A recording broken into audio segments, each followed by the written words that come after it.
आज संयुक्त राष्ट्र दिवस है। इस दिन को सीमाओं, राष्ट्रवाद और विभाजनों से मुक्ति का प्रतीक होना चाहिए। ओशो का दृष्टिकोण एक पृथ्वी, एक मानवता की भावना पर केंद्रित था। उन्होंने बार बार कहा कि जब तक राष्ट्र, धर्म और सीमाएं मौजूद हैं, तब तक शांति और एकता असंभव है। ओशो कहते हैं, संयुक्त राष्ट्र दिवस पर उनका संदेश कुछ इस प्रकार है। मनुष्य ने पृथ्वी को बांट दिया है और अब वह बांटी हुई पृथ्वी ही हमारे दुखों का कारण है। जिन समस्याओं का सामना हम कर रहे हैं, युद्ध, गरीबी, जलवायु संकट, वे राष्ट्रीय नहीं हैं, वे वैश्विक हैं। और इनका समाधान भी तभी होगा जब मानवता स्वयं को एक विश्व के रूप में देखे।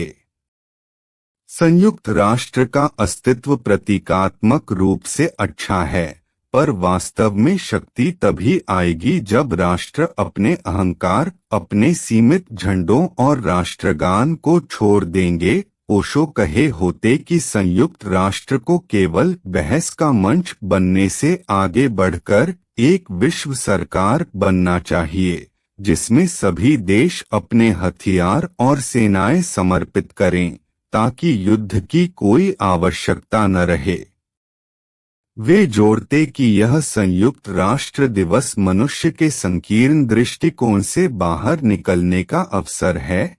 यह वह क्षण है जब हमें घोषणा करनी चाहिए, अब एक ही दुनिया है, एक ही मानवता। ओशो चेताते हुए कहते हैं कि राष्ट्रवाद एक महान पाप है, क्योंकि यह इंसान को इंसान से अलग कर देता है। ओशो के शब्दों में, जिसे सत्य की झलक मिल गई है, वह किसी देश, किसी संप्रदाय का नहीं रह जाता, वह पूरे अस्तित्व का होता है।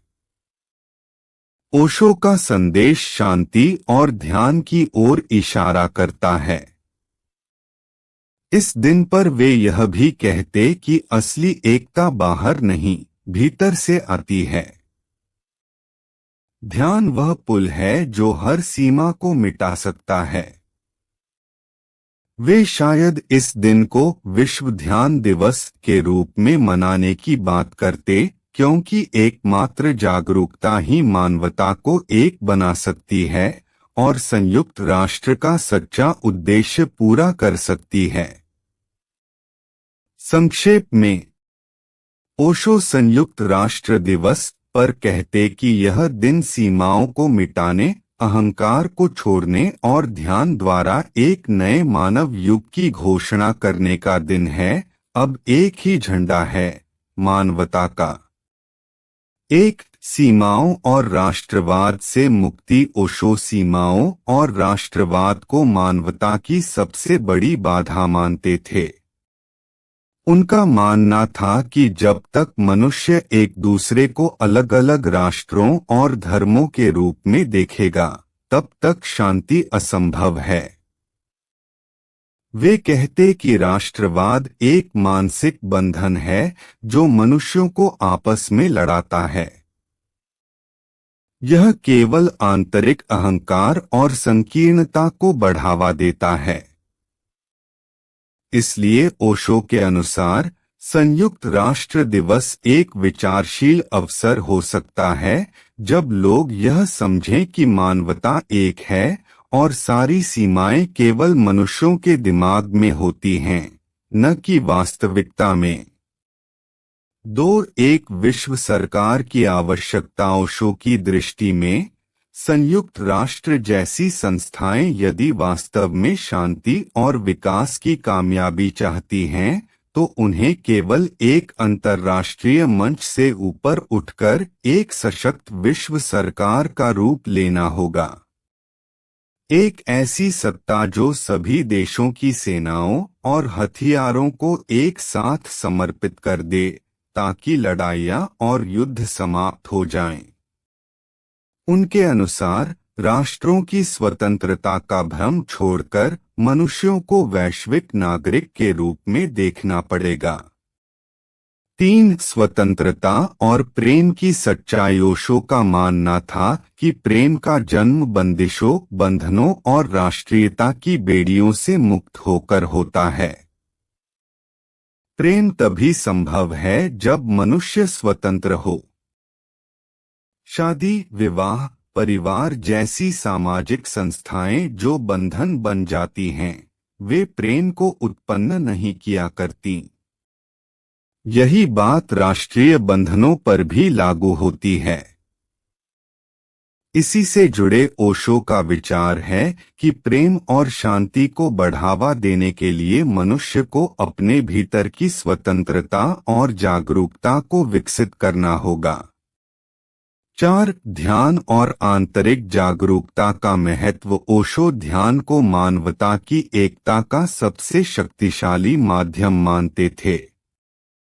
उनका कहना था कि बाहरी रूप से किसी भी इंसान को जोड़ना तभी संभव होता है जब अंदर की चेतना जागृत हो।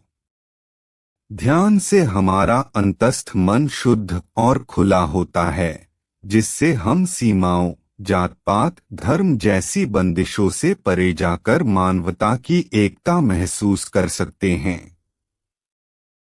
उनके अनुसार यही जागरूकता शांति, सहिष्णुता और सहअस्तित्व की नींव रखती है। 5. संयुक्त राष्ट्र दिवस का गहरा अर्थ। ओशो इस दिन को केवल एक औपचारिक दिवस नहीं मानते। वे इसे समूची मानवता को एकजुट करने, सीमाओं को तोड़ने और वैश्विक प्रेम सहयोग की घोषणा करने का दिन समझते। यह दिन इंसानों को उनकी सामाजिक, राजनीतिक और मानसिक बेड़ियों से मुक्त करने का माध्यम हो सकता है। साथ ही यह दिन नई सोच और चेतना की ओर एक रोमांचक अवसर भी है। निष्कर्ष। संयुक्त राष्ट्र दिवस के संदर्भ में ओशो का संदेश है कि शांति का रास्ता और मानवता की उन्नति तभी संभव है जब हम देश और सीमाओं के भ्रम से मुक्त होकर एक जागरूक, प्रेमपूर्ण और ध्यानमय मानवता की ओर बढ़े।